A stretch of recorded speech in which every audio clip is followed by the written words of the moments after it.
আসসালামু আলাইকুম। ওয়ালাইকুম আসসালাম।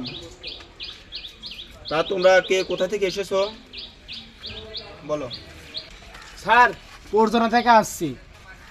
অর্জনা, তুমি কোথা থেকে এসেছো? আমি তো পাথার মোড় থেকে এসেছি। তোর চাকরিটা কিসের জন্য প্রয়োজন?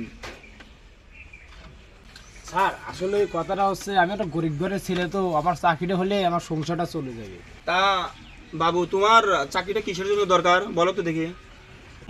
স্যার আমার বিড়ি খাওয়ার টিহা নাই, সেই জন্য।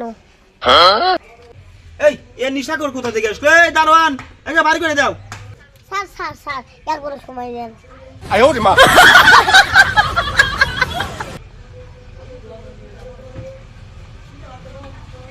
ট্যালেন্টেড ছাত্র। আচ্ছা ঠিক আছে ঠিক আছে, তোমাকে আমি আর একটা নেক্সট সুযোগ দেবো, দেখা যাক কি হয়। একবার চাকরিটা পালে তোকে দেখাবো।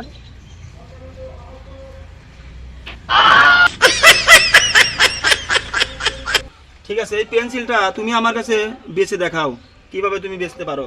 কোম্পানি থেকে এই পেন্সিলটা আছে, ডিসকাউন্ট নেবেন না?